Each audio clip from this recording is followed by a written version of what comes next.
인류 역사가 시작된 이래 그 어떤 위대한 인물도 출생 전에 그 사람의 전기가 미리 기록된 경우는 없습니다.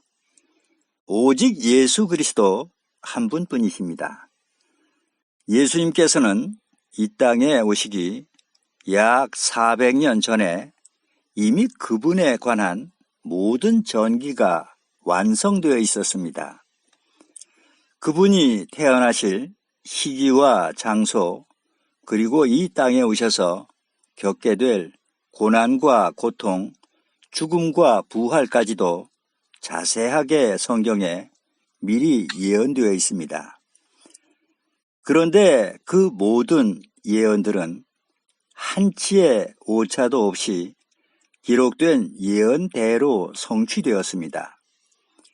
심지어 이사야 선지자는 예수께서 이 세상에 오시기 약 700년 전에 장차 오실 예수님의 모습까지도 자세하게 알려주고 있습니다.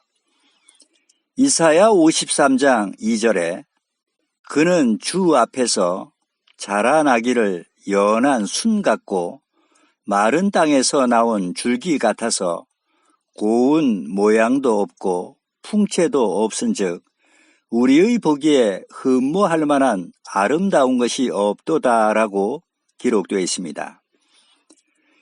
이사야와 같은 시대에 살았던 예언자 미가 선지자 또한 메시아가 보잘것없는 작은 마을 베들레헴에 태어날 것을 미리 예언하고 있습니다. 미가 5장 2절에 베들레헴 에브라다야 너는 유다 족속 중에 작을지라도 이스라엘을 다스릴 자가 네게서 네게로 나올 것이라. 그의 근본은 상고의 태초엔이라라고 기록되어 있습니다. 그런데 이스라엘에는 베들레헴이란 마을이 두 곳이 있습니다. 이 예언은 그 중에 한 마을을 정확하게 알려주고 있습니다.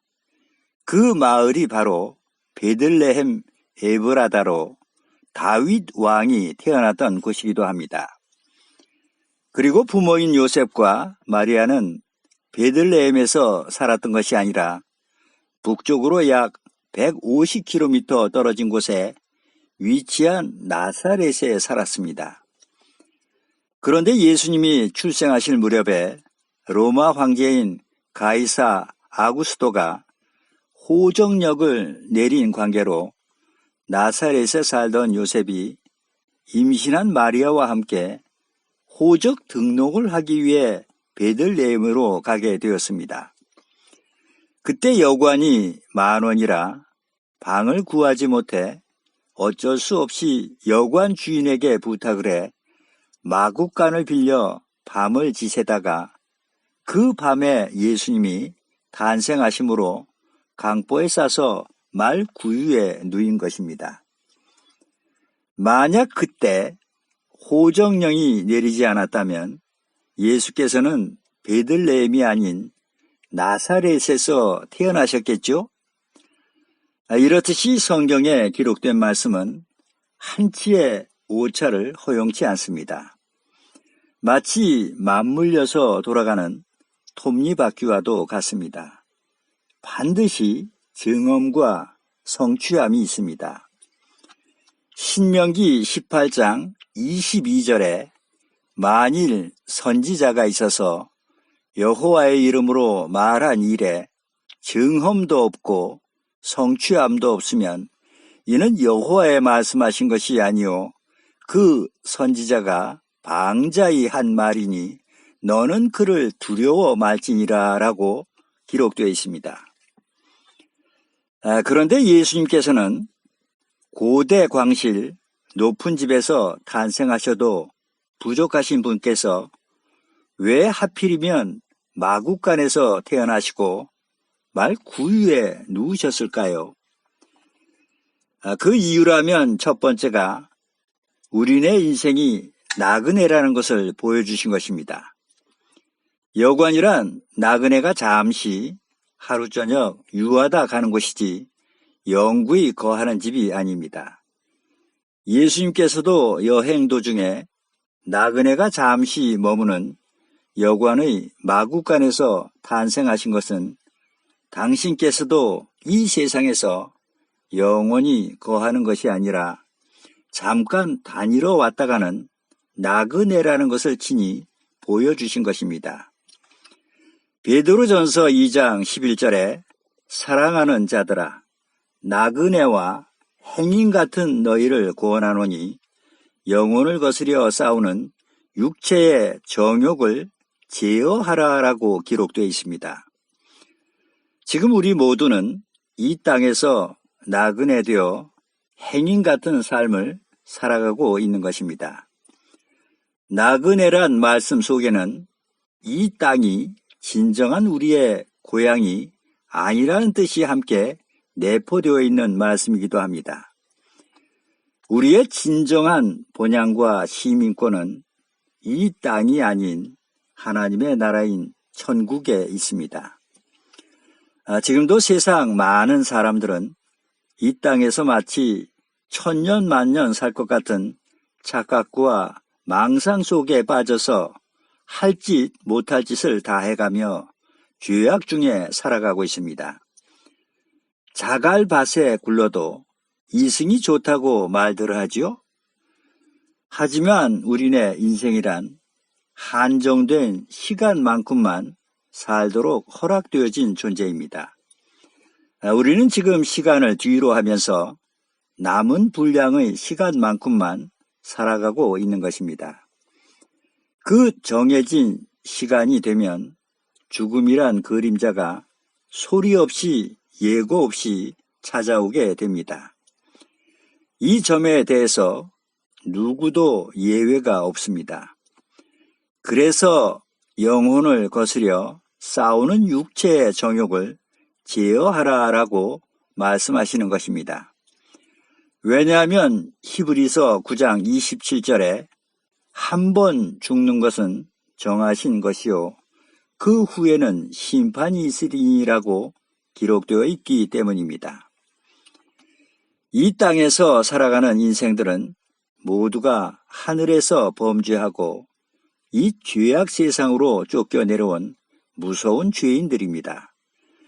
그러기에 인생에서 가장 시급하고 중요한 것은 돈도 명예도 권력도 아닌 바로 예수 그리스도를 믿고 영접해 죄사함을 받아 하나님의 심판대 앞에 설 준비를 해야 하는 것입니다.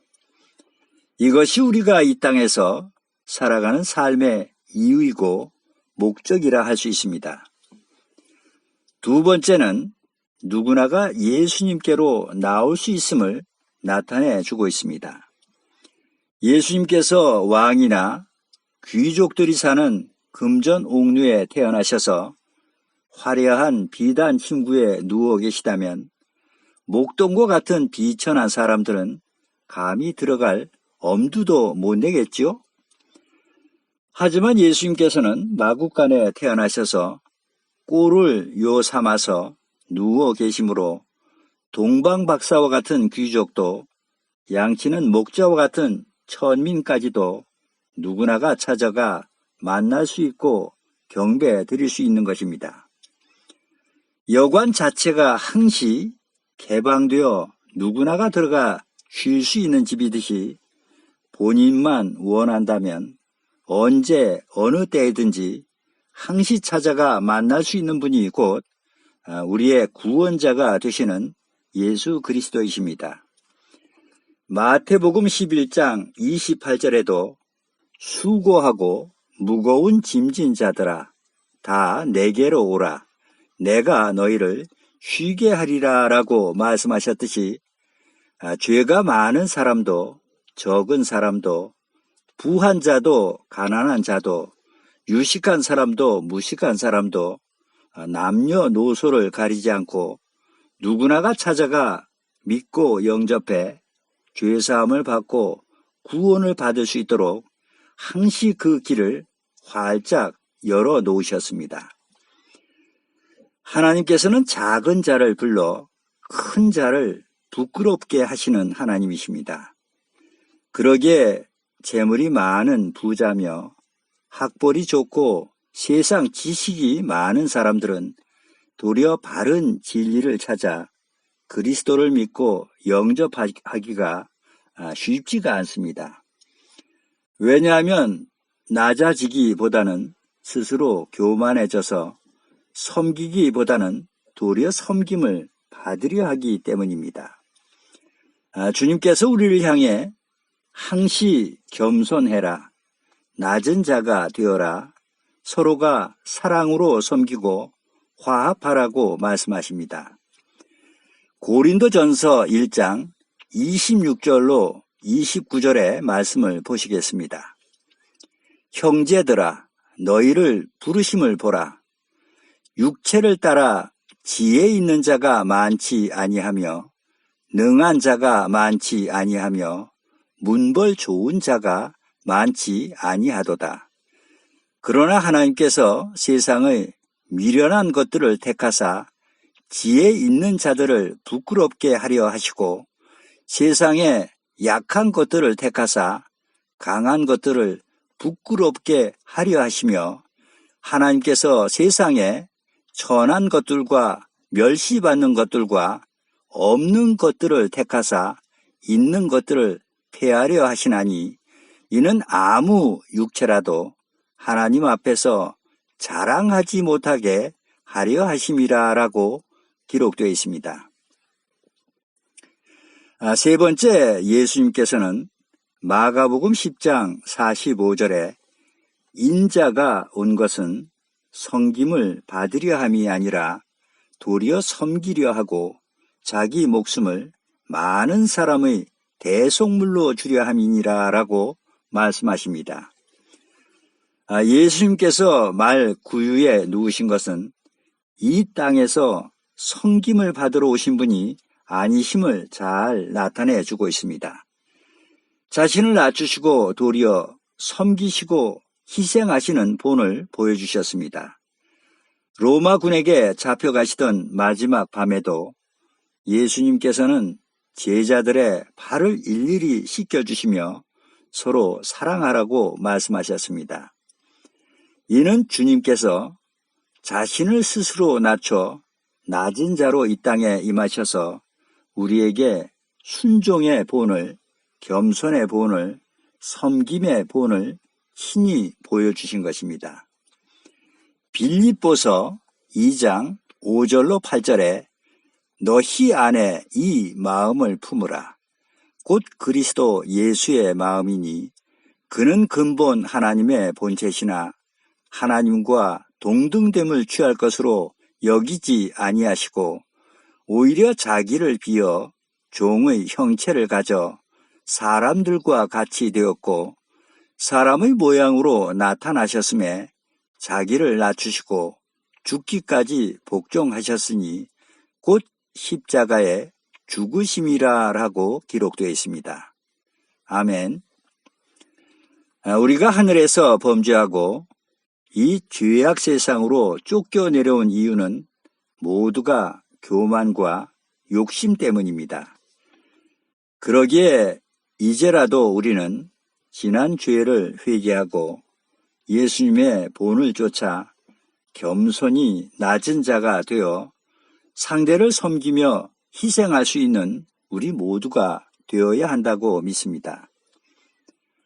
네 번째는 예수님 자신이 생명의 양식이 되심을 나타내주고 계십니다.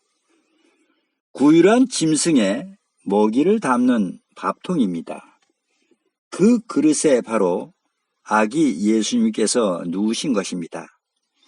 이는 당신 자신이 생명의 양식이 되심을 나타내 주는 것입니다.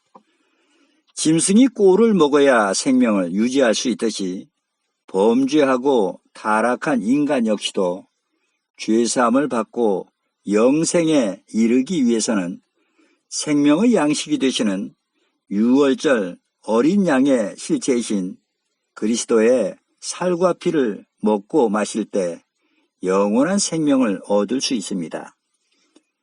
예수님께서 탄생하신 베들레헴은 빵집이라는 뜻을 가지고 있습니다.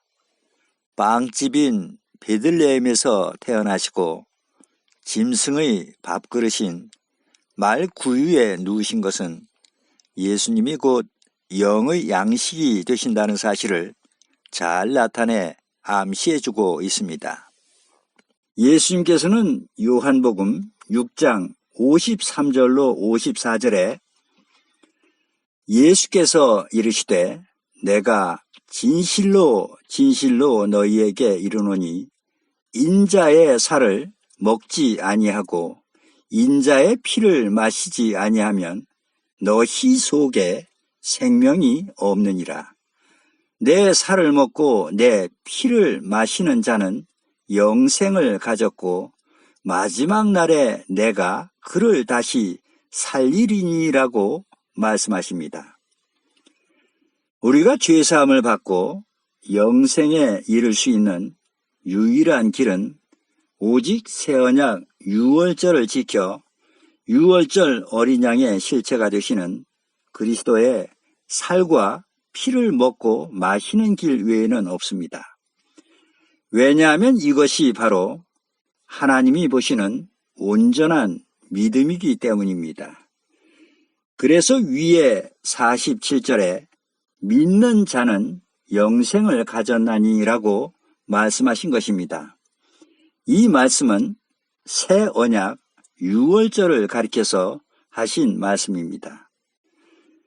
하지만 중요한 사실은 예수님께서 제자들과 함께 친히 유월절을 지켜 본을 보여주신 실지 교훈 그대로 반드시 성령 1월 14일 초저녁 해질 때 침례를 받은 사람이 한해서 먼저 쇠족식을 한 뒤에 성찬 예식에 참여해 그리스도의 살과 피를 먹고 마셔야 한다는 것입니다. 유월절이 아닌 사람들 임의대로 아무 날에나 행하는 성찬식은 영생에 이르는 양식이 아니라 썩는 양식일 뿐입니다. 이 같은 행위는 주의 몸과 피를 범하는 죄가 된다고 사도 바울은 엄중히 경고하고 있습니다. 끝으로 고린도전서 11장 27절로 29절의 말씀을 보시겠습니다. 그러므로 누구든지 주의 떡이나 잔을 합당치 않게 먹고 마시는 자는 주의 몸과 피를 범하는 죄가 있느니라. 사람이 자기를 살피고 그 후에야 이 떡을 먹고 이 잔을 마실지니 주의 몸을 분변치 못하고 먹고 마시는 자는 자기의 죄를 먹고 마시는 것이니라 라고 기록되어 있습니다. 아멘. 이제 2023년도도 며칠밖에는 남지를 않은 것 같습니다. 한 해 마무리 잘 하시고 다가오는 새해 2024년도에는 하나님 앞에 새 언약의 규례와 법도를 온전히 지키셔서 모두가 하늘로부터 내려주시는 신령한 축복 풍성히 받아 누리실 수 있는 여러분들이 다 되실 수 있기를 소원합니다. 아멘.